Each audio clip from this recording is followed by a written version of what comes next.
Hello, folks. Dustin Zarni here, Democratic Elections Commissioner of Onondaga County. Welcome to Commissioner in a Car, being brought to you on a Sunday. Why Sundays? Well, I'm going to start moving this to Sundays for the foreseeable future. And the reason being is, this is going to be our election night recap. Obviously, election was Tuesday. And I'll be honest, I was way too tired to do this on Wednesday, Thursday, or Friday. We were in the middle of a 20-day straight run, and in 21 hours on election day, and between Monday, Tuesday, and Wednesday, election officials actually end up working about 37 hours out of 53 or something like that. So that's a long run, and I love the job. Don't get me wrong, I'm not complaining. But it's long, and the older I get, the more tired I get at these kind of things. So I was in no way able to do a commissioner in a car in a reasonable way, like I feel like I'm able to do right now. So election night.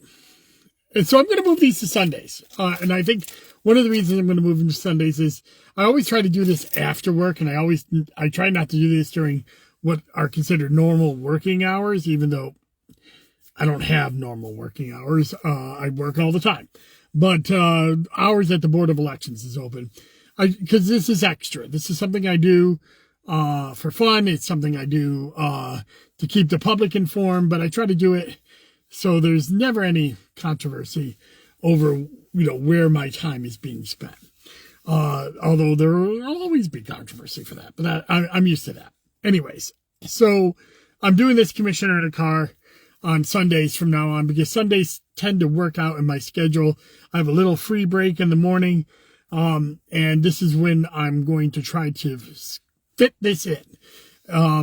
So Sundays, commissioner in a car time. It's also going to be kind of like, looking back on the last week, looking forward on the next week. That's going to be kind of what the commissioner in a car is going to be over the next year, because we're going to have a busy year in 2026. But before I get to that, let's recap 2025.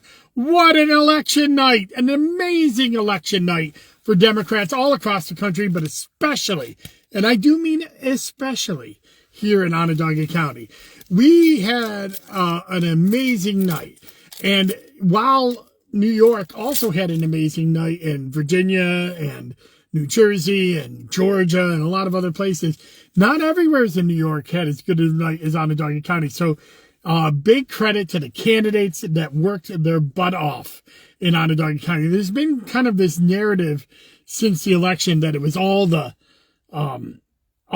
because of Trump, and sure, Trump was the headwinds.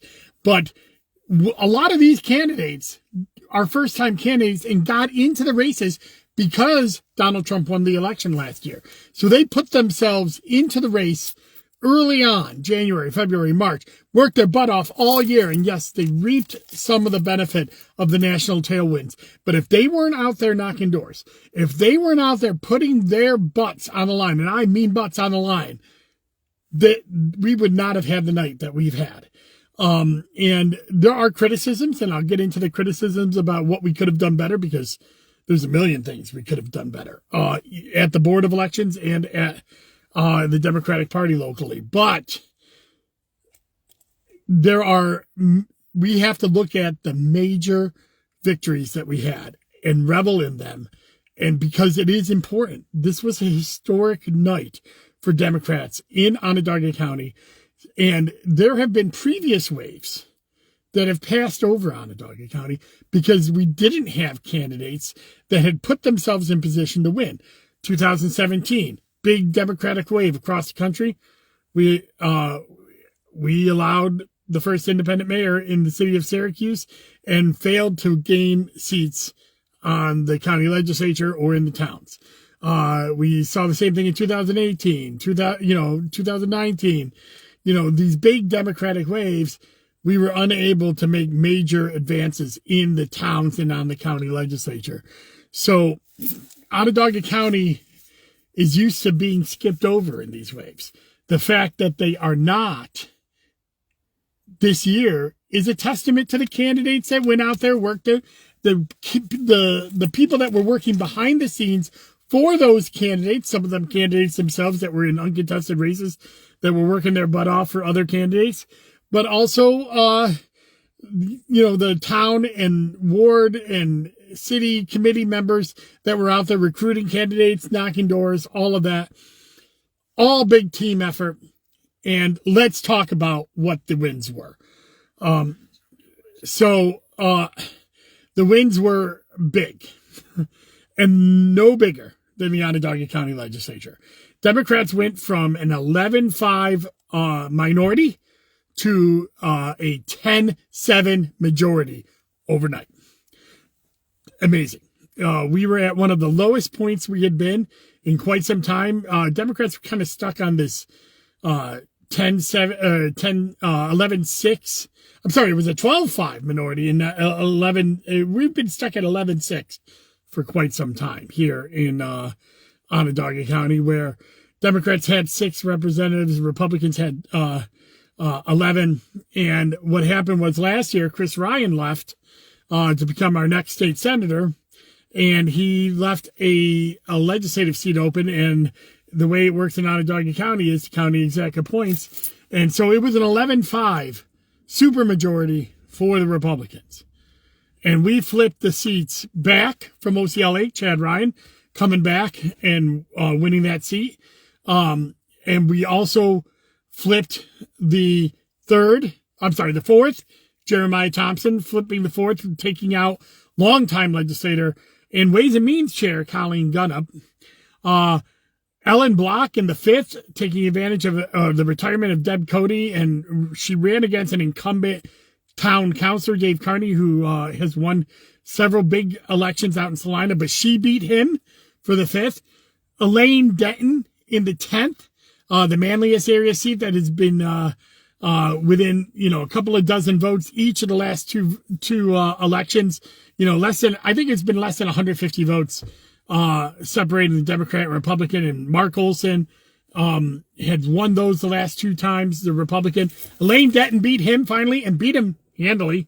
And all of these wins are big, like they're like 60, 70%, win columns. And Greg Erickson, the big surprise of the night, but not to him. He's been working his butt off.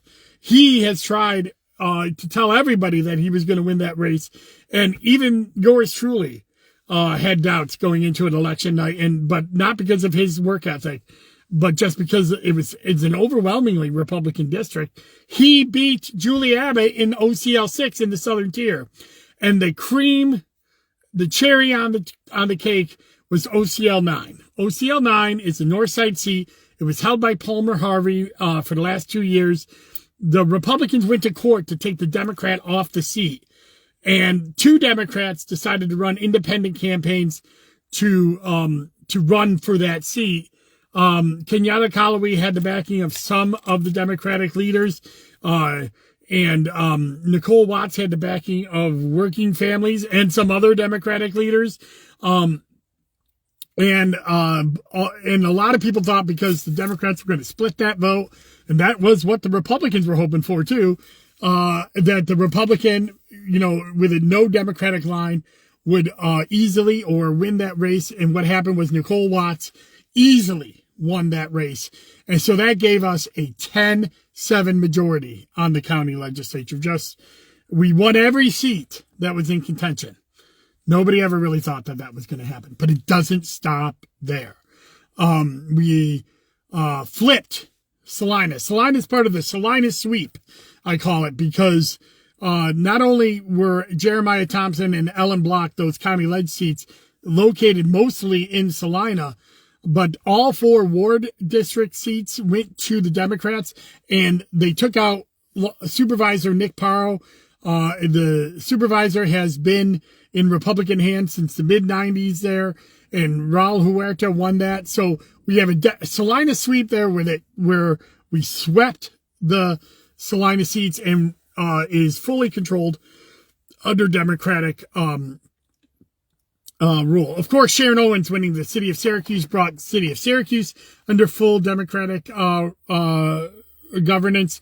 the town of DeWitt, Max Ruckteschall, new supervisor out there, led the DeWitt candidates to sweep the DeWitt races, even the to-fill vacancy that came up to do the death of one of the longtime DeWitt committee members, Jack Dooling. They held that. John Deere won his re-election as supervisor manliest and brought home all of the town candidates as well, keeping the manliest, the manliest revolution that happened back in 2018 that's kept through here, and it stayed a solid Democratic town. But we've had governance switches in Lysander. Lysander, the Democrat, won the town council board, and him, along with a conservative town council member, will pair with Kevin Rode, the Democratic supervisor, and that will be a town that had Republican majority on the town board, now a Democratic governing coalition. The town of Pompey, the Democrat ran for town board and won. The Democrat who was running for town supervisor won. It is now a 2-2, including the supervisor on the town board, with a vacancy next year. So that is another one that did very well for Democrats. Democrats won supervisor seats in Cicero, supervisor seats in Marcellus, supervisor seats in Spafford. Now, Spafford is another one that had a Republican supervisor and a Republican town board, or at least a majority coalition on the town board. Now it will be led by Democrats with the supervisor and 2 Democratic councilors out there. Now, the Marcellus also added a town councilor, so it's not quite. There's still Republicans still hold a 3-2 vote on the town board, but with a Democratic town supervisor, new councilor, there's hopes there. As I said, in Cicero, one of the most blood red towns in the county, Rob Santucci is the new Democratic supervisor out in Cicero. In Clay, all 3 Democratic candidates won in Clay. Now, they did not contest the supervisor seat. And many people think that might have been a mistake, and it might have been. So right now, Republicans hold a 4-3 advantage in Clay, but next year that supervisor seat is up, and I'm sure there will be some thoughts about that. They also left the 2 county ledge seats that were up in Clay empty, and I'm sure there'll be some thoughts about that. I'm trying to go around the horn here. Geddes, big night in Geddes. All 3 Democratic candidates won. And that means that they have control of the town board, with 4 of the 5 town board members being Democratic. And the supervisor, won, even though she's a Republican, won on the Democratic line. And, and so they have control of Geddes. Camillus only contested, along with the highway supervisor, although I'm talking about governance control, although Ken Sternberg winning townwide there, and Charles Majudik winning townwide in Lysander, 2 highway superintendents that flipped. But on the Camillus town board, they only contested 3 of the 5 ward seats, and then there's the supervisor there that they didn't contest. So that's a 3-3 tie now out in Camillus, because Democrats won all 3 of those contested seats. Big nights. We also, along with, Skinny Atlas supervisor Chris Legg, won re-election. Democrats now control 8 of the 17 town supervisors in the race. 10 of, and one of them again was elected with a Democratic cross endorsement. So really it's 8-1 on, in town supervisors.